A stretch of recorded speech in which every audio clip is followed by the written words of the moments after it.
kasih untuk kehidupan ini. Kami tahu semua karena rencana-Mu indah bagi kami. Terima kasih Tuhan, berfirman buat kami. Kami mau dengar segala isi hati-Mu berbicara buat kami.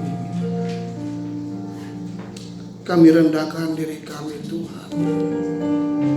Siapa kami Tuhan kalau bukan karena Engkau? Siapa kami? Siapa kami? Terima kasih buat anugerah-Mu Tuhan. Satu hari ini kami boleh tambahkan usia. Itu semua karena anugerah Tuhan. Kalaupun sebentar kami berpulang, kami tetap bersyukur karena rumah Bapa menanti kami. Terima kasih Tuhan. Terima kasih untuk anugerah. Terima kasih. Terima kasih untuk kebaikan. Haleluya, haleluya. Kami sambut kebenaran firman-Mu di dalam nama Tuhan Yesus Kristus, Tuhan dan Juru Selamat kami yang hidup. Bersama kita katakan amin. Haleluya. Silakan duduk kembali. Haleluya. Shalom. Selamat pagi, selamat hari Minggu buat kita semua. Temanya hari ini indah rencana-Mu. Kita mendengar ini pasti ingat satu lagu, indah rencana-Mu Tuhan. Bapak Gembala suka lagukan ini. Saya kalau buka YouTube, ini lagi nongol. Karena dia sudah algoritma. Ada algoritma. Jadi kalau kita buka yang pernah kita buka, kita ulang-ulang, dia nongol lagi nanti. Sudah algoritmanya. Bapak Ibu paham ya algoritma ya? Kalau anak muda mengerti nih. Apa yang pernah kita suka tonton, dia akan tampil lagi begitu. Entah di media sosial apapun, termasuk YouTube. Nah, waktu diberikan jadwal ini saya jadi ingat. Tema ini muncul gitu, indah rencana-Mu. Tadi di pujian pertama kita pembukaan, saya hancur hati. Karena semuanya saya mengingat indah rencana Tuhan. Itu seperti runtutan film Bapak Ibu.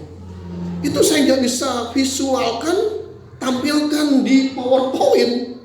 Karena saya yang menikmati. Jadi saya hanya hancur hati saya menikmati pujian itu. Tuhan terima kasih. Kalau itu Tuhan ingatkan lewat pujian, itu bukan kebetulan. Karena memang saya sedang menghadapi itu. Saya sedang menjalani itu. Dan pasti setiap Bapak Ibu yang mendengar firman Tuhan ini pun sedang menjalani kehidupan, jalan ceritanya masing-masing, atau lebih suka dengan bahasa story. Story, cerita kehidupan rumah tangga masing-masing, pribadi lepas pribadi. Ya toh? Itu kalau dibukukan bisa berapa bab? Bisa baca sekian hari nggak habis-habis. Karena sampai hari ini umur biologis kita itu menceritakan jalan kehidupan kita. Hebat ya? Dari masa kanak-kanak, mungkin sebelum itu masa kandungan. Itu pun dituliskan harusnya. Siapa yang menceritakan? Mama, papa, khususnya mama yang lebih tahu. Kan mama yang mengandung. Kalau dia sudah, dia belum mengerti bayi itu. Siapa yang bisa bercerita? Mamanya. Kamu pernah kejedut kursi, lagi merangkak-rangkak, cedut, nangis, kejer, bisa 30 menit. Jalan, belajar jalan pertama kali kamu tanggal sekian, bulan sekian, tahun sekian. Siapa yang tahu? Mama. Papa juga tahu dari siapa? Dari cerita mama. Nanti ketika anak itu sudah mulai taman kanak-kanak, sudah mulai masuk sekolah dasar, dia bisa mengingat sendiri cerita kehidupannya. Betul enggak? Loh, sampai hari ini saya masih mengingat. Waktu di taman kanak-kanak, saya masih mengingat yang mencopotkan celana saya pertama kali itu guru TK saya. Saya masih ingat wajahnya, bukan dendam. Gara-gara dicopotin celana saya, dilorotin begitu kan. Saya masih ingat, terbayang. Saya hanya diam. Oh, kalau sekarang bisa ngamuk. Saya masih ingat, terbayang. Nah, ibu guru TK saya itu ternyata gembala sidang di salah satu gereja Pentakosta. Dan saya pernah khotbah di sana. Waktu saya lihat, ini guru saya. Karena yang mengundang itu anaknya. Saya nggak tahu waktu saya bertemu habis ibadah, ini guru saya yang dulu melorotin celana saya. Dia bilang, masih ingat kau Johannes? Masih ingat. Nggak, saya panggil lagi ibu, tante. Saya nggak tahu, nggak bertemu lagi. Apakah beliau masih ada? Saya masih ingat ketika saya masih SD, saya dikeroyok.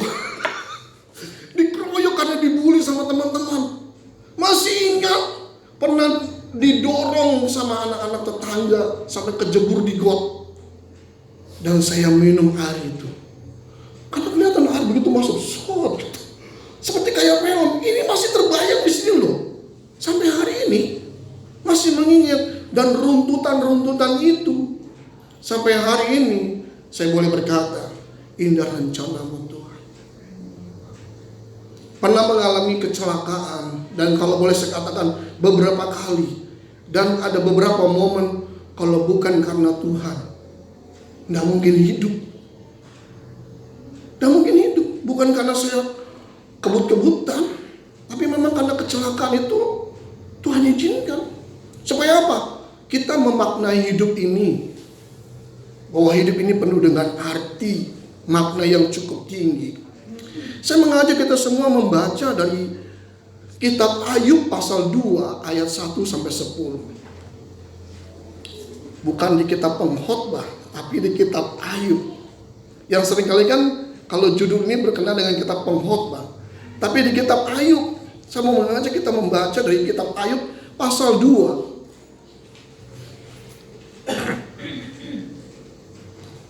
Dari kitab Ayub pasal 2 dari ayat 1 sampai 10 kita membaca berbalas-balasan. Saya akan membaca ayat yang pertama, nanti jemaat membaca ayat yang kedua dan seterusnya. Sudah ditampilkan ya.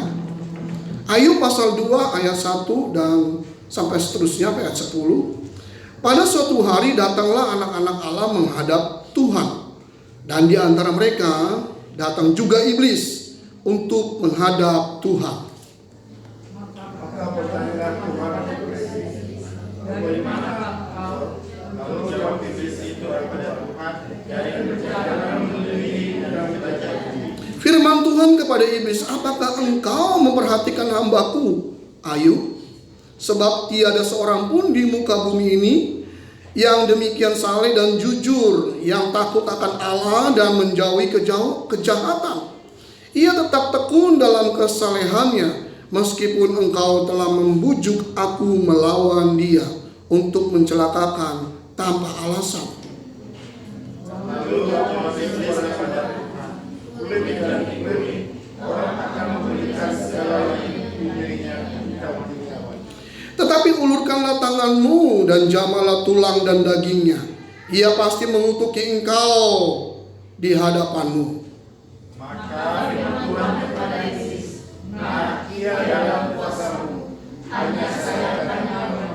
Kemudian iblis pergi dari hadapan Tuhan, lalu ditimpanya Ayub dengan bara yang busuk dari telapak kakinya sampai ke batu kepalanya.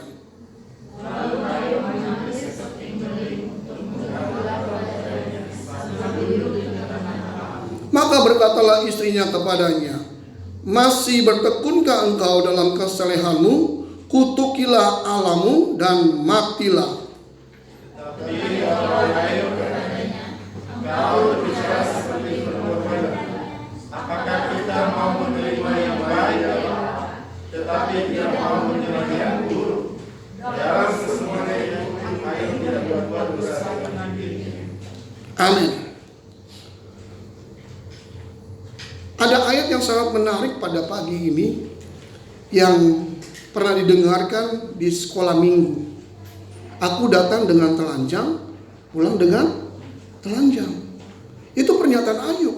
Tapi di ayat yang ke-10 ini menarik sekali. Apakah kita mau menerima yang baik dari Allah, tetapi tidak mau menerima yang buruk? Dalam kesemuanya itu, Ayub tidak berbuat dosa dengan bibirnya. Bapak ibu saudara sekalian yang dikasihi Tuhan, setiap orang pasti menyukai dengan kehidupan yang penuh dengan berkat. Padahal kalau cerita yang tadi saya coba ceritakan dari diri saya sendiri, dari sejak teman kanak-kanak sampai ke perguruan tinggi dan sampai hari ini, semua anugerah Tuhan. Walaupun rasanya nggak mulus sekali jalan itu, seperti jalan tol. Nggak ada hidupan kita yang seperti jalan tol, nggak mungkin. Saya agak cukup kepo Bapak Ibu. Kalau saya suka lihat di beberapa berita-berita itu saya perhatikan, orang ini hebat sekali ya, uangnya banyak ya. Nggak saya sebutkan namanya, karena kan di recording kan. Orang ini sampai punya di rumahnya tuh ATM. Waktu saya baca itu, untuk apa ya di rumah ada ATM ya? Mesin ATM Bapak Ibu. Untuk apa ya? Istri saya begini senggol, itu orang kebanyakan duit. Coba Bapak Ibu, ada nggak orang usul di rumahnya pasang mesin ATM? Kalau bukan itu Indomaret atau Alfamart atau sebuah waralaba yang orang bisa datang hilir mudik kan ya, di rumahnya untuk apa ya? Karena uangnya banyak. Bapak Ibu tahu lah yang saya maksud. Untuk apa ya? Kok bisa sampai bank itu memberikan kesempatan itu? Itulah hidup Bapak Ibu.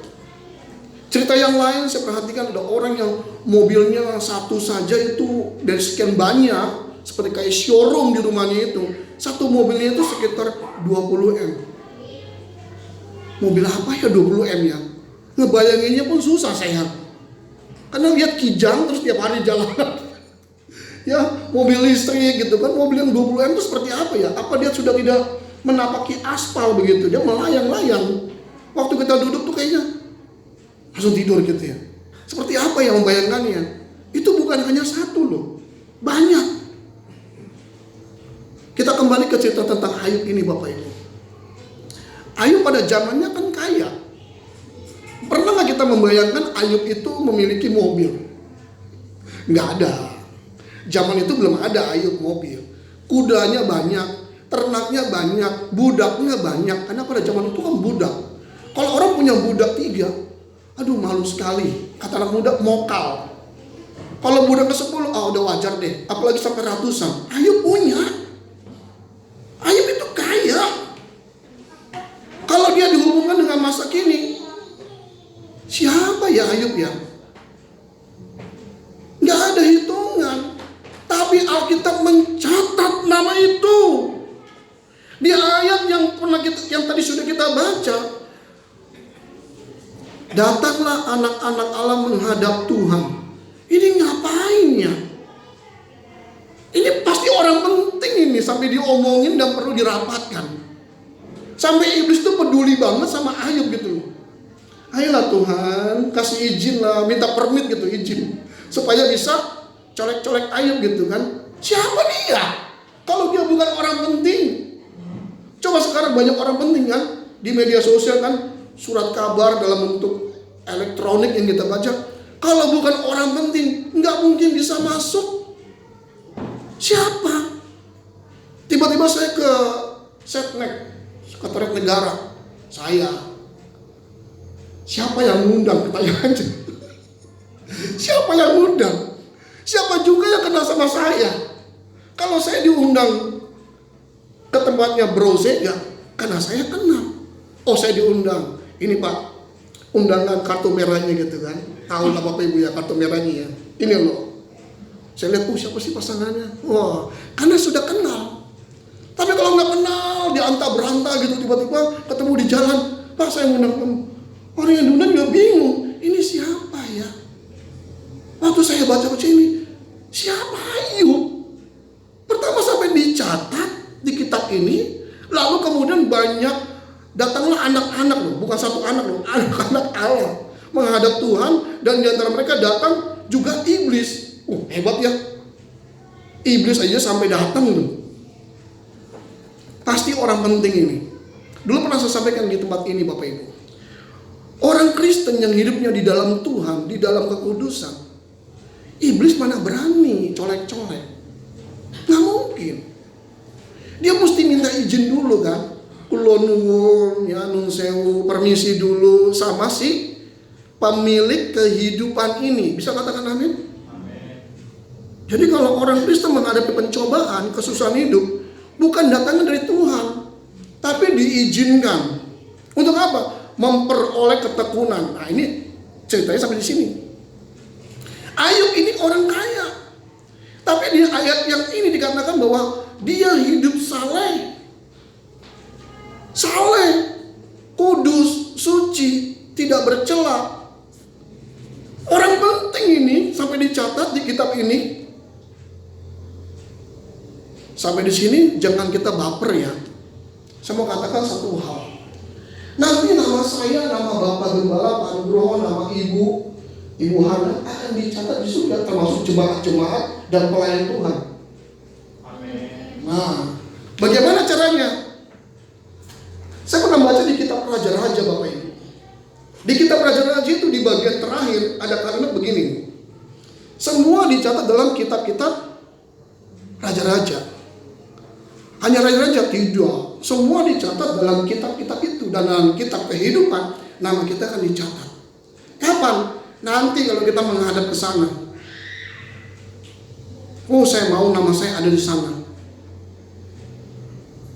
Saya sedang berkarya Bapak Ibu, menulis secara artikel ya di Kompasiana, di mana saja saya lempar.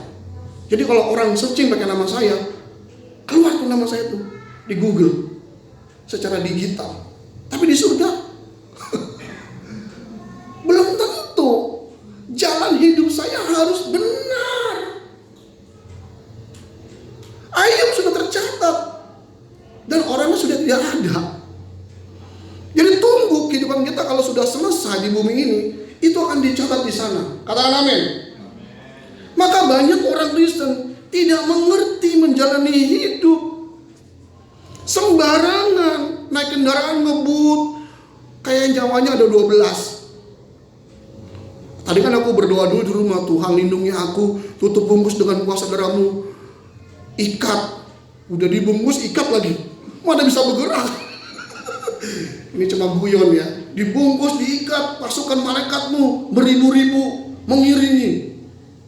Satu saja sudah cukup Om. Ngapain mesti beribu-ribu? Cuma masalahnya kamu ngebut. Iblis itu kan gak suka ngebut. Emang dia apa? Kamu duluan, aku gak bisa kejar. Bukan gak bisa kejar, ini bukan styleku. Itu style kamu, gaya kamu. Maka banyak orang Kristen mati binasa. Coba-coba narkoba, coba-coba rokok, coba-coba vape, coba-coba judi online, coba-coba yang lain, coba-coba yang berbau dosa. Dia nggak tahu dia punya track kehidupan dicatat. Akhirnya apa? Nggak masuk surga. Bapak Ibu, saudara sekalian dikasih Tuhan, kehidupan kekristenan kita tidak selalu mulus. Percaya. Makanya tadi saya katakan, saya pernah lihat orang-orang yang kok duitnya banyak ya, biasa-biasa aja. Enggak, terlilit hutang. Orang kaya sekali, saya nggak usah sebut namanya, tapi terlilit hutang. Kok bisa ya? Hutangnya bukan 200.000, bukan, triliunan. Uangnya pun triliunan. Kok bisa ya? Habit cara hidupnya. Makanya waktu saya lihat orang-orang ini kok bisa makmur ya dalam kemakmuran harta, tapi kok hidupnya nggak begini ya? Kepo juga saya perhatikan. Ternyata sejarah hidupnya dia tidak tenun baik-baik. Sekolah tidak baik-baik. Dulu saya sekolah nggak baik-baik, malas, jujur saya katakan. Saya menyesal di usia sekarang saya mau rajin menulis. Menyesal, sangat menyesal. Mungkin sekitar umur 30 saya sudah doktor kali. Kalau bukan karena malas. Saya malas, Pak. Malas belajar. Tapi begitu saya sudah giat belajar, saya mengerti. Waduh, sampai dini hari saya belajar. Sampai dini hari saya belajar. Dan saya bilang sama Tuhan, Tuhan beri saya kesempatan. Kesempatan yang saya tidak minta harta benda. Satu ini, Tuhan tahu. Untuk apa? Bukan untuk nama harum, bukan untuk nama keluarga baik atau bisa dielu-elukan, enggak. Seperti yang Tuhan bilang buat saya pada waktu itu, untukku. Untukku. Ya Tuhan tahu itu. Dan sekarang saya lagi mau tenun baik-baik. Mungkin belum terlambat di sisa waktu hidup saya. Buat Tuhan. Buat Tuhan tidak selalu harus full time tinggalkan pekerjaan, enggak. Bekerja di asuransi, bekerja sebagai tukang sapu, bersihin toilet mungkin di sebuah gedung, atau pekerjaan apapun, jual koran, apapun. Seperti kata Kolose 3:23, untuk Tuhan. Lakukan. Semua untuk Tuhan. Dan tidak boleh mengeluh. Karena ada waktunya ketika masa-masa sukar itu datang. Gak mungkin mulus. Gak mungkin mulus. Jadwal saya sudah sampai September nanti. Orang yang saya pernah mimbar. Tuhan tolong gak? Tuhan tolong satu persatu. Tapi di balik itu semua, saya harus menyampaikan firman yang benar, yang sesuai dengan kebutuhan umat. Tahu di mana? Tuhan yang berikan temanya. Apa yang Tuhan mau. Misalnya gak mungkin baca semua orang, apa yang masalahnya? Enggak. Roh Kudus itu gak bisa ditutupi. Roh Kudus terbuka. Dia bisa menjamah batin kita, hati kita. Orang itu suka tidak sama kita. Ada tahu. Roh Kudus bisa bicara. Apa sebabnya Roh Kudus bisa bicara? Tapi jangan ember. Tuhan bisa beritahu orang-orang awam, orang-orang yang biasa saja yang gak sekolah kita. Tuhan bisa berikan dia hikmat. Bisa. Kenapa tidak? Tadi tak sengaja saya datang pagi. Saya lihat kan ada bangunan ketak, saya datang ke belakang. Ketemu dengan dokter Suma. Kan salah satu dokter di GB ini kan, di Pelmas kan. Saya bertemu dengan beliau. Sudah lama. Kita saling menyapa. Dalam perbincangan semuanya mendatangkan kebaikan. Kenapa? Mesti ketemu. Kalau nggak ketemu ya nggak dapatkan sesuatu. Segala sesuatu itu tidak bisa diukur dengan berkat jasmani, Bapak Ibu. Ada sesuatu ketika perbincangan apapun. Dan ketika Ayub diperhadapkan dengan ini, dia bertemu dengan sahabat-sahabat yang waktu lalu, Elifas, Bildad, dan Sofar. Mereka tuh mengkhianati. Oh, begitu aku susah, sampai aku menggaruk semuanya dengan beling. Dia berkatanya apa? Malah membelokkan, bukan mendukung dia, bahkan termasuk istrinya. 10 anaknya mati. Tapi di akhir cerita nanti, 10-nya itu Tuhan gantikan. Nah, ini seringkali di sekolah minggu bingung anak sekolah minggu. Yang mati dibangkitkan dong 10 anak itu. Bukan. Itu butuh waktu 10 anak itu. Nggak tiba-tiba langsung dibangkitkan gitu ya. Enggak, butuh waktu. Sampai istrinya hamil lagi, mengandung lagi sampai 10 anak. 7 pria dan 3 putri. Dikembalikan semua. Caranya Allah. Tapi tidak sekejap. Butuh waktu proses. Nah seringkali kita Kristen kan nggak mau prosesnya kan, mau tiba-tiba instan, SMA, TK nggak belum masuk SMA. Usianya berapa? Usianya berapa kalau kelas 6? Usia berapa? Masuk dulu TK, baru SD kelas 1. Tiba-tiba mau langsung S3 nggak bisa. Proses itu namanya sekolah kehidupan. Sampai kita masuk namanya jenjang yang lebih tinggi. Mau tahu nggak Bapak Ibu? Universitas kehidupan. Ini lebih tinggi. Banyak beban SKS-nya. Saya udah buat itu di Kompasiana. Dari kita sekolah kehidupan menuju Universitas kehidupan. Lebih berat. Gimana? Khususnya orang-orang yang berumah tangga. Berat. Yang masih muda yang belum berumah tangga, jangan buru-buru. Ibu-ibu yang pertama. Mesti tanya Tuhan. Siapa pasanganku Tuhan? Gitu loh, nggak boleh lihat karena secara fisik. Dan ketika manusia itu melihat secara fisik, maka dia tidak melihat caranya Tuhan. Tanya Tuhan. Dan kalau sudah terjadi dalam bentuk keluarga, jangan takut, Tuhan ada di dalamnya. Katakan amin. Benang yang kusut itu bisa dipulihkan, bisa dirajut. Cara Tuhan tuh unik. Tidak ada keluarga yang sempurna Bapak Ibu, tidak ada. Tapi kalau kita di dalam Tuhan, pasti indah rencana Tuhan pada waktunya. Indah. Nah, saya mulai cerita sekarang. Kita mulai masuk di kisah Daniel. Daniel itu hidup di tengah-tengah kerajaan, bukan? Mesir ya. Nah, kalau kehidupan di tengah-tengah kerajaan, itu pasti gaya hidupnya bagaimana? Mewah dong. Masa makannya pecel? Nggak mungkin. Kerajaan, ya kan? Mungkin waktu itu ayam bakar, kalkun, ya, mungkin kambing bakar, gitu loh. Tapi Daniel, kita mencatat tidak hidup dari pola hidup kerajaan, termasuk Sadrak, Mesak, Abednego. Mungkin diberikan dayang-dayang yang cantik-cantik untuk pijit-pijit gitu kan. Lalu ada pijit yang lain. Mereka tidak melakukan itu. Mereka hidup dalam kesucian. Dan ketika raja karena dihasut, dia harus meratakan semua dalam proses pengaturan untuk menyembah dia, bahkan dewa yang diagungkan. Mereka menolak. Resikonya apa? Harus dibuang sesuai dengan titah raja, peraturan raja. Siapa yang tidak menyembah dibuang ke dapur perapian, dibunuh. Daniel dibuang ke gua singa. Karena Tuhan ada bersama dengan Daniel, dan Daniel hidup dalam ketaatan. Mingkem singanya. Kalau bukan karena peristiwa itu, dan ditambah dengan Sadrak, Mesak, Abednego yang dibuang ke dapur perapian, apinya menyala sampai berapa? 10 kali lipat. Waktu orang itu melihat, loh kok bukan 3, ada 4. Indah rencana Tuhan.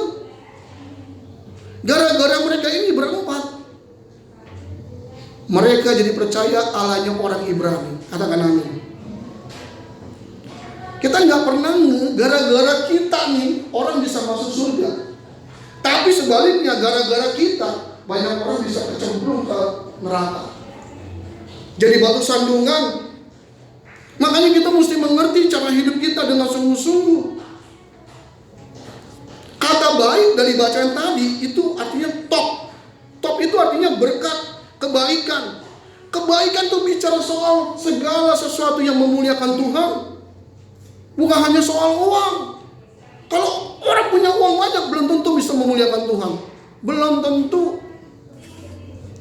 Kau tahu, saya pernah merasakan, walaupun deposito tidak banyak waktu itu, hati saya ke deposito terus. Entah terngecek.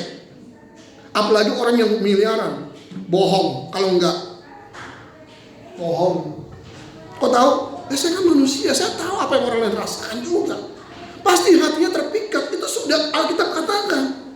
Di mana hartamu berada, di situ hatimu berada. Habis depositonya, jadi fokus ke sana. Bukan berarti nggak boleh punya deposito. Bagaimana caranya semua sesuai dengan kehendak Allah. Jadi Daud juga pun demikian. Diproses dia. Semuanya sampai indah rencananya dan apa? Tuhan dipermuliakan. Kita nggak pernah mengerti Tuhan kenapa ya? Kok aku kontrakan susah ya, kalau bayar ya tiap-tiap udah mau mepet-mepet gitu, baru dapat bisa bayar. Nikmati saja, bersyukur. Saya nggak pernah ngontrak, tapi saya numpang. Sama aja. Semua mendatangkan kebaikan Bapak Ibu. Serius. Apa sih yang nggak mendatangkan kebaikan? Asal kita lakukan dengan rasa syukur dan semua memuliakan bagi Tuhan, pasti mendatangkan kebaikan. Apalagi kalau Tuhan sudah tetapkan dan tempatkan kita di mana Tuhan mau. Itu istimewa. Ayub 2 ayat 10 dia mengatakan tidak menunjuk kepada dosa, itu kata ra di situ. Kenapa? Yang baik aku terima. Masa yang tidak baik aku tidak terima? Tuhan tidak pernah memberikan yang tidak baik, Bapak Ibu. Serius. Jangan kita curiga dan menjadi prejudis. Oh, Tuhan itu jahat buat saya. Enggak. Di sini kita belajar tentang sebuah kebenaran yang penting. Allah adalah pribadi yang berdaulat atas alam semesta, termasuk kita. Kalau kita sudah di dalam Dia dan telah ditebus dan kita mengikuti semua firman-Nya, masa kita ditinggalkan? Udah pulang jemaat nih. Ini jam bola soalnya. Katakan amin. Enggak ditinggalkan. Enggak ditinggalkan. Masa susah apapun. Saya pernah layani ya, jemaatnya cuma 10 orang Bapak Ibu. Bahkan kemarin terhitung nggak sampai 10. Tapi mereka tetap giat loh pelayanan. Saya duduk termenung kayak gitu, Tuhan kenapa ini ya? Loh, memangnya kenapa? Loh, kok malah bertanya gitu dalam pikiran saya, memang kenapa? Lalu saya diam, saya coba renungkan. Nggak masalah sih. Asal orang itu tetap bersemangat di dalam Tuhan. Dan di dalam Tuhan itu katanya enteos kan. Di dalam Tuhan ada bersama. Saya pernah diundang satu gereja yang jumlahnya banyak sekali. Banyak. Sampai susah besuknya. Kenapa tahu susah besuknya? Ya gembalanya cerita ke saya. Saya susah butuh pengerja untuk besuk-besuk. Wah, dia mau merekrut saya kayak gini. Saya udah dengar gitu, saya diam aja kan. Dalam hati, ya sedikit salah, banyak salah. Gimana caranya? Nikmati dengan rasa syukur, semuanya tuh indah. Jadi kalau sekarang kita cuma makan nasi dengan teri, oh terima kasih Tuhan. Coba Bapak Ibu nanti diutus kerja ya, ke Singapura, ke Australia, cari teri. Hah? Benar kata Gembala, susah. Kangennya luar biasa. Betul gak? Begitu pulang ke Indonesia, teri dia lahap. 3 hari dia makan teri, pagi siang malam, pagi siang malam. Karena kita gak syukuri itu. Ini yang saya maksudkan jemaat yang di Brazil. Gak mensyukuri dia. Syukuri saja hari ini, oh saya asem, terima kasih Tuhan. Terima kasih Tuhan untuk pekerjaan hari ini. Banyak orang gak bekerja loh. Hari ini banyak orang yang di PHK. Pujian yang tadi itu ya, aduh. Nanti next time saya saksikan. Belum sekarang, belum waktunya. Semua itu indah pada waktunya. Indah. Tuhan bisa mengingatkan kita kenapa? Karena Allah itu punya rencana yang agung buat hidup kita masing-masing. Saya gak mengerti dengan pemain keyboard Pak Surya. Saya gak mengerti, pasti punya kehidupan yang indah yang Tuhan mau pakai dalam kehidupannya. Saya gak tahu. Cara Tuhan.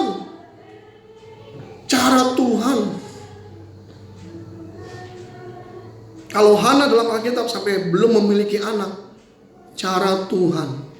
Sampai sekali waktu ada anak yang namanya Samuel. Itu pun juga dipersembahkan bagi bait Allah. Cara Tuhan, betul nggak?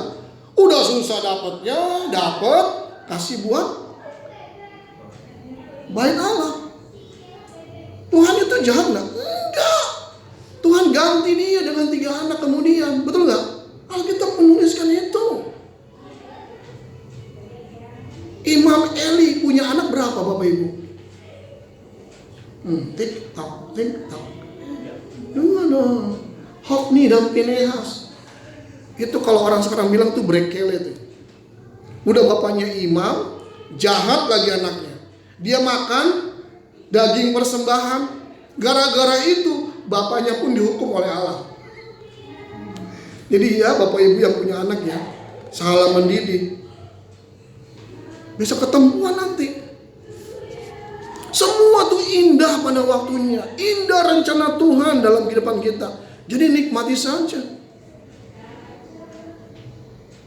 Perempuannya pendarahan, dia nikmati sampai tiba waktunya Yesus lewat. Banyak orang. Kesempatan itu cuma sekali nih. Dia punya iman, kalau ku jamah saja jubahnya, aku pasti sembuh. Imannya kan? Tapi kan kapan Yesus lewat? Memang kayak sekarang ada WA group, schedule, nanti ibadah yang main musik siapa, yang WA siapa ya. Zaman dulu mana ada schedule, dia menanti. Dan perempuan ini sudah berapa tahun? 12 tahun. Menanti itu lama kapan? Ini saatnya, tapi aku lagi gak fit. Tapi ku paksakan diri. Dan begitu ku jamah jubahnya, sembuh dia. Itu indah rencana Tuhan.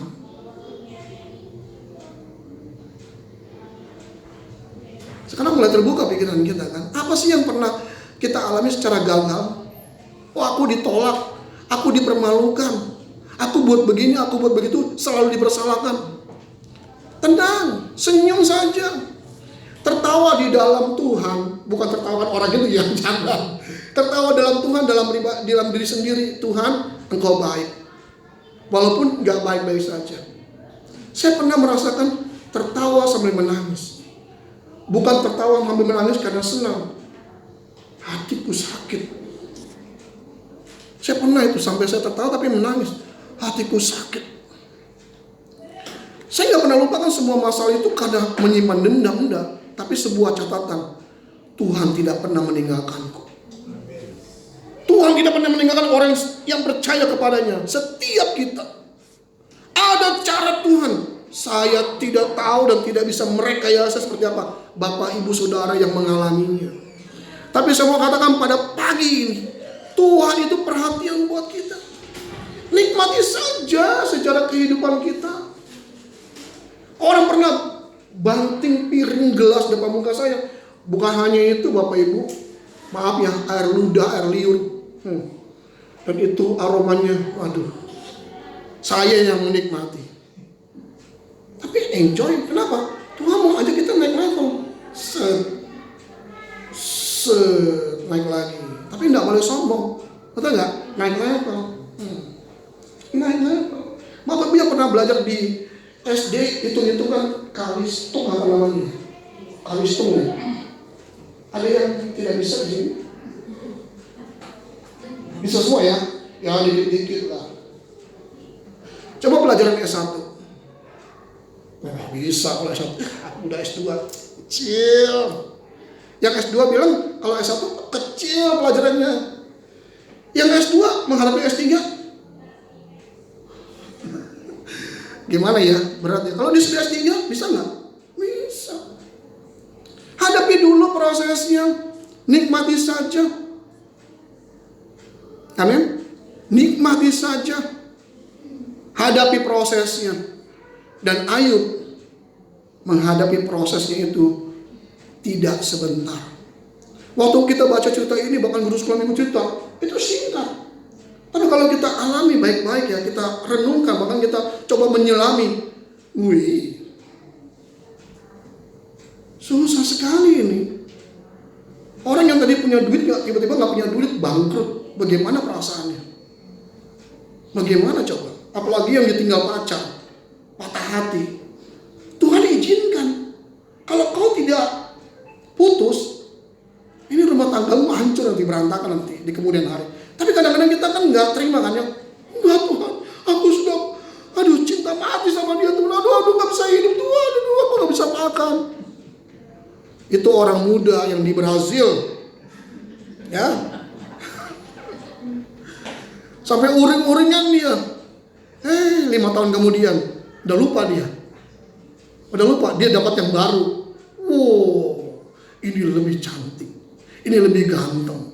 Coba kalau ditanya, masih ingat cerita lalu? Kata firman Tuhan, yang lama telah berlalu. Mengeles dia. Gak boleh gitu. Semua juga bisa mendatangkan kebaikan, betul gak? Iya. Jadi nikmati, enjoy. Oh Tuhan Tuhan, aku pengapuran, asam urat Tuhan. Nikmati saja. Makan apa kau tadi? Itu loh. Emping. Waduh, emping itu kalau pakai kecap. Itu temennya nasi uduk sama soto yang ada santannya. Waduh. Kok tahu? Saya doyan. Tapi ya jangan sering-sering, sebulan sekali lah ya. Selain juga hemat kan. Daging-daging merah tuh saya doyan, apalagi daging B2. Aduh. Minuman yang bersoda yang warna hitam, tahu lah ya, jangan sebut namanya. Saya bukan dibayar oleh itu. Saya suka, tapi sekarang istri saya sudah larang saya, jangan minum itu. 3 bulan sekali. Masih saya nikmati 3 bulan sekali. Karena itu kalau disiram di toilet ya itu bisa bersihin toilet. Ya, Bapak Ibu tahu yang saya maksudnya. Nah, kalau kita makan itu terus berlarut-larut ya asam urat. Tapi kalau tidak, kok Tuhan aku udah hidup sehat kok masih begini. Nikmati saja. Dengan cara kita bersyukur, tanpa kita sadari mungkin orang dengar. Oh, orang itu bersyukur ya. Lagi sakit kita nyanyi dia. Haleluya. Orang di sebelah dengerin. Sakit kok haleluya. Apa itu haleluya? Dia bertanya. Gara-gara itu orang itu jadi percaya. Ada satu teman saya datang sampai hari ini di mana ya? Guru bahasa Indonesia. Saya nggak sebut namanya. Dia pernah cerita di kantor kami guru dulu. Saya kan guru kan. Dia cerita, Pak Jo, saya kan bukan agama Kristen. Iya Bu, gitu ya, cerita gitu ya. Tapi tiap hari saya suka dengar lagu-lagu Kristen tetangga saya. Kok kedengeran? Iya, temboknya ya nggak pakai tembok pembatas gitu, maksudnya tembok dia sendiri gitu kan, yang sebelah enggak. Jadi kedengaran sekali kalau dia di dapur lagi nyanyi kan. Apa saja yang dia paling suka tuh lagu ini. Segala puji syukur hanya bagimu Tuhan. Orang ini tiap hari lagunya itu aja yang saya dengar, yang saya hafal. Lagu-lagu lain saya nggak hafal, tapi lagu itu saya hafal. Sampai saya pun jadi hafal katanya ibu ini. Saya bukan Kristen, tapi saya suka lagu itu. Perlu suka Alkitab? Nggak perlu. Dengan nyanyi dia di dapur yang temboknya cuma satu, bisa kedengaran dengan sebelah. Walaupun dia pun tidak mengikuti jejak Yesus, tak masalah. Dia pernah mendengar nama Yesus. Urusan keselamatan masing-masing. Tapi dia mendengar nama Yesus. Cara itulah yang Tuhan izinkan. Dan Ayub diizinkan. Waktu iblis bilang, boleh nggak? Boleh, tapi jangan sentuh nyawanya. Tuhan izinkan. Datang pencobaan, datang kesusahan, kok kerumitan hidup datang dalam sekolah kehidupan kita. Tuhan izinkan supaya kita naik level sampai ke universitas kehidupan. Apa itu? Saya tidak tahu, Bapak Ibu yang mengalami nanti. Saya waktu masuk universitas, ini bukan sekolah tinggi loh, universitas. Tingkatnya lebih tinggi dari S1, S2, S3. Jenjangnya sama di universitas yang sama. Berat menghadapi dosen yang ada yang killer, ada yang murah hati, ada yang Firaun saya ketemu nih. Saya ketemu dosen Firaun. Ampun Tuhan, ini Firaun. Kalau kita lawan, mati kita. Dibuang saya ke Gua Singa alias tidak lulus. Bagaimana caranya? Ya berdoa, Tuhan tolong saya bagaimana? Kadang Tuhan izinkan kita semua masuk ke dapur perapian. Setuju nggak? Masuk. Oh sekarang nggak ada dapur perapian, dapur perekonomian. Tuhan izinkan. Dolarnya nggak menentu. Sekarang juga harga makin naik. Dapatkan uang juga susah sekarang. Banyak PHK. Itu dapur perekonomian. Dapur perumah tanggaan. Lagi digoncangkan. Semua itu Tuhan izinkan. Kalau kita di dalam Tuhan, Tuhan tidak tinggal diam. Dia akan perhatikan kita. Sebab tangan Tuhan selalu menopangku, memegangku. Dia nggak akan tinggalkan kita. Dia nggak akan buat kita jatuh tergeletak. Dia angkat kita. Supaya apa? Kita diingatkan bahwa Tuhan tidak tinggalkan kita. Ayat yang keempat dari Ayub pasal 2. Lalu jawab iblis kepada Tuhan, kulit ganti kulit. Orang akan memberikan segala yang dipunyainya, ganti nyawanya. Namanya juga iblis. Nih ya, ini dia bicara begini tuh maksudnya apa ya? Maksudnya apa ya? Kok menggurui Allah? Gitu loh. Coba ulurkan tanganmu Tuhan, jamah tulang dan dagingnya. Nggak bakalan dia berbalik kepada engkau, dia pasti musuhin engkau. Begitu kurang lebih lah kalimatnya. Mau coba-coba dia. Oke deh, Tuhan mau diuji, boleh. Tapi kau jangan sentuh nyawanya. Kan terbukti. Terbukti. Kita pun juga bisa begitu Bapak Ibu. Kita bisa kecewa sama Tuhan. Saya berkata ini karena saya pernah kecewa sama Tuhan. Tapi tidak lama. Karena Roh Kudus akan menegur kita, membuat kita kembali kepada Dia. Diingatkan, Tuhan itu lebih dari segalanya. Sampai kita boleh berkata, aku mencintai Engkau Tuhan. Lebih dari segalanya. Lebih dari segalanya. Banyak orang bilang begini di gereja. Tuhan itu hidup, Allah itu hidup. Amin. Buktikan. Bagaimana caranya? Pak, bakso Podomoro itu ya, yang di ujung gang sana tuh, enak Pak. Nggak percaya, ikut saya traktir. Makan di tempat, iya enak ya. Apalagi sambalnya 3 sendok. Kan terbukti. Nah kalau Allah itu ada, di mana kita membuktikannya? Jawabannya simpel Bapak Ibu, nggak perlu sampai sekolah tinggi-tinggi. Cara hidup kita, katakan amin. Cara hidup kita, Ayub sudah buktikan bahwa Allah Elohimnya itu hidup. Walaupun dia hidup susah, Allah yang kusembah itu hidup. Sadang biasa kami tengok dibuang di cemplungan, biur. Padahal sebelum dia bilang apa? Kami punya Allah yang hidup sekalipun Allah yang kami sembah tidak menolong. Aku tetap percaya, kami tetap percaya. Betul nggak? Masih susah nggak hidup kita? Masih susah kan cari uang. Tapi kita boleh berkata apa? Tuhan terima kasih. Walaupun dapat 10.000, Tuhan terima kasih. Hari ini dapat 30.000. Itu orang Kristen yang sejati. Saya bisa berkata ini apa? Saya sudah mengalaminya. Susah.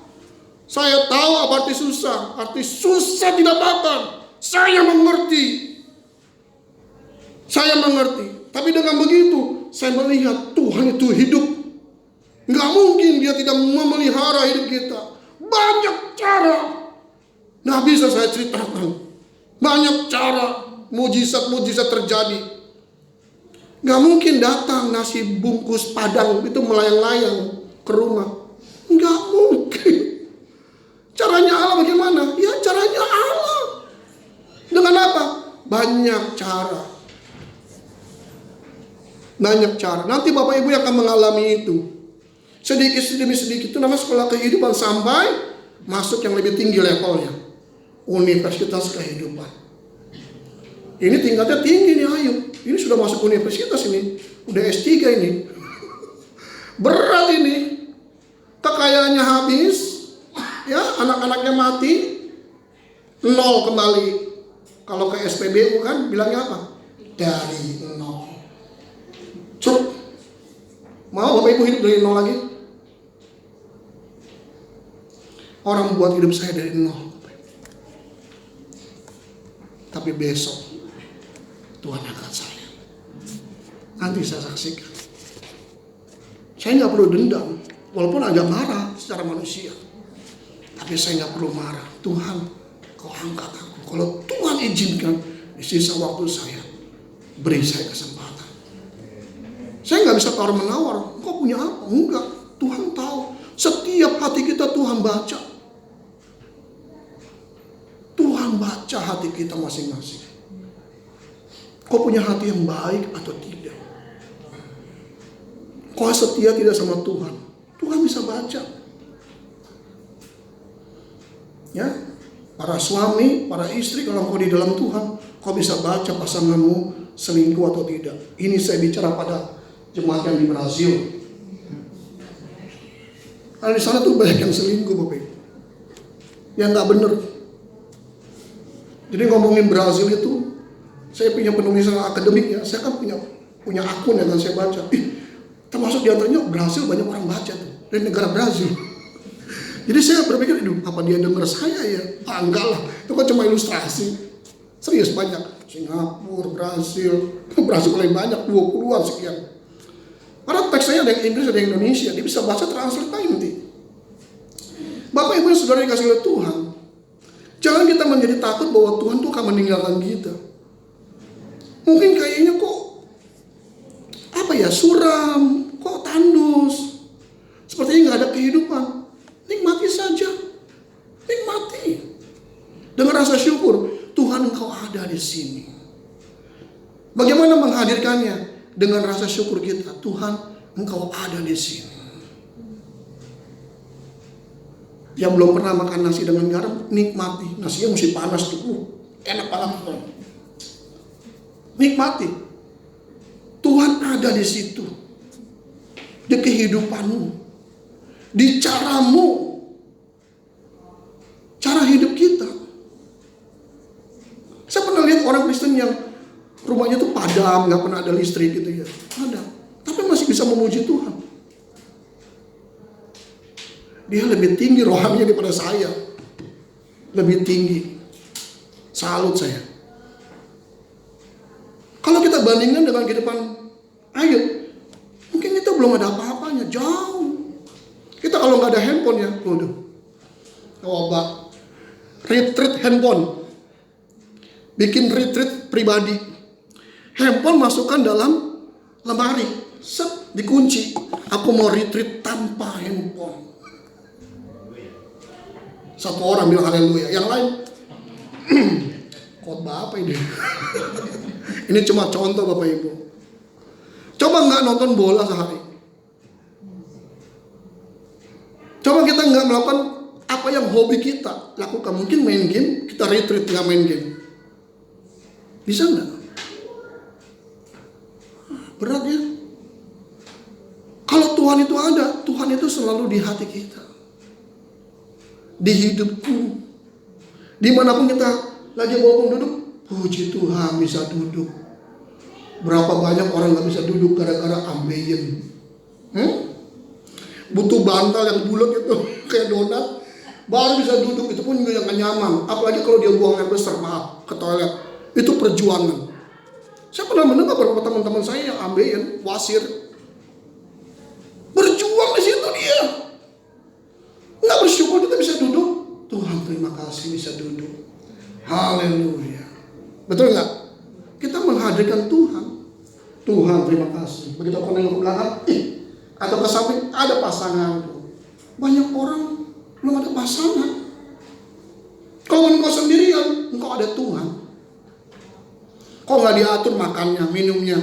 Bersyukur saja, nikmati. Nanti kalau sudah berpasangan, diatur kan? Makannya, minumnya, apalagi keuangannya. Ya. Pak Sega nanti ada bendahara negara nanti kalau sudah ada pasangan. Bendahara negara itulah ibu negara yang mengatur keuangan. Nikmati saja kesendirian. Tuhan terima kasih naik sepeda ontel. Nikmati. Sudah ada beberapa yang pakai dasi. Nanti next time saya pakai dasi deh. Dasi dulu ya, saya berjuang ya cuma dapat satu beli. Itu pun juga susah. Pelayanan saya mesti pakai dasi, Pak Jualan siang pakai dasi ya. Oh ya oke, pakai dasi. Itu pun juga susah, saya nabung. Jadi tiap 2 minggu sekali saya cuci. Itu kan di dalamnya kan dia ada bahan apa namanya, bahan yang putih-putih itu ya. Kalau kita cuci bukan di laundry, dia mengkeriput dulu. Udah disetrika, makin keriput dia. Lama-lama Tuhan izinkan dasi saya sekantong merah gede itu, yang ukuran besar tuh. Serius, nggak dipakai lagi. Nggak pakai lagi sekarang malah saya. Bingung saya mau milih dasi yang mana ya. Banyak orang kasih. Ada waktunya. Ada waktunya. Malah batik yang banyak. Bingung Tuhan ini. Tuhan kok baik sekali ya. Saya kebayangkan ada orang ulang tahun kasih batik deh. Semua cara Tuhan indah pasti. Apa sih yang gak indah? Sepatu, kaos kaki. Kaos kaki saya dulu ketawa semua Bapak Ibu. Tahu ya. Tapi Tuhan bisa berkati. Itu perkara kecil mesti saya ceritakan. Itu unik loh. Unik. Bisa dikirimkan lewat orang lain. Kok bisa dapatnya kaos kaki ya? Tukar kado bisa dapat kaos kaki. Itu diulang lagi. Saya udah tahu tuh nomor itu tuh. Sebelumnya kan saya belum tahu nomor itu, kaos kaki. Saya nggak mungkin incer, maksud saya lihat pakai penglihatan kaos kaki. Enggak. Saya nggak tahu tuh, diacak lagi. Udah dapat nih. Nggak aci katanya. Oh nggak aci, ditukar lagi. Saya dapat lagi nomor yang sama. Lalu saya buka, kaos kaki. Berkat nggak kemana-mana. Berkat nggak kemana-mana. Orang dunia bilang rezeki itu nggak kemana-mana. Dia akan mengikuti yang punya rezeki itu. Itu orang dunia bilang begitu, apalagi kita. Mau orang halangi, mau ditutup pintunya, Tuhan bisa buka. Kalau sudah diangkat, nggak bisa diturunkan kembali. Makanya semua tuh indah. Makanya ketika cerita ini disampaikan, pada akhirnya endingnya Tuhan kembalikan semua kepada Ayub. Hartanya, ke-10 anaknya. Nggak singkat, butuh proses. Istrinya hamil lagi, dikembalikan semua, jenis kelamin yang sama, dikembalikan semua. Jadi tidak salah kalau kita mengatakan indah rencanamu Tuhan, walaupun nggak lagi indah. Debt collector sudah depan pintu tuh, lagi nggak indah tapi kita masih nyanyi di dalam hidupku.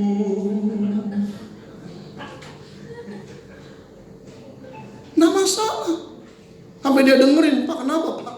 Bu, walau ku tak tahu dan ku tak mengerti semua jalanku. Itu algoritmanya datang lagi. Dan secara pribadi jujur Pak, itu mengingatkan saya. Lagi diproses saya. Saya lagi diproses dari tahun lalu sampai sekarang. Apa saya mau teriak? Enggak, saya teriak ke sana. Saya teriak lagi ke sana, tapi bukan bersungut. Teriak dengan syukur, Tuhan terima kasih. Engkau tidak meninggalkan kami. Caramu Tuhan. Khotbah di mana-mana bisa bilang Allah itu hidup. Ngomong tok, buktikan kalau Allah itu hidup. Bagaimana cara hidup kita, iman kita, tetap percaya. Bukan berpangku tangan, tetap bekerja. Ada cara Tuhan pasti. Dan akhirnya Ayub dipermuliakan.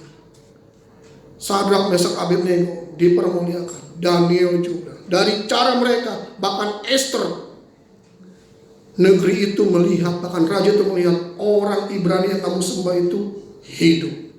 Amin. Haleluya.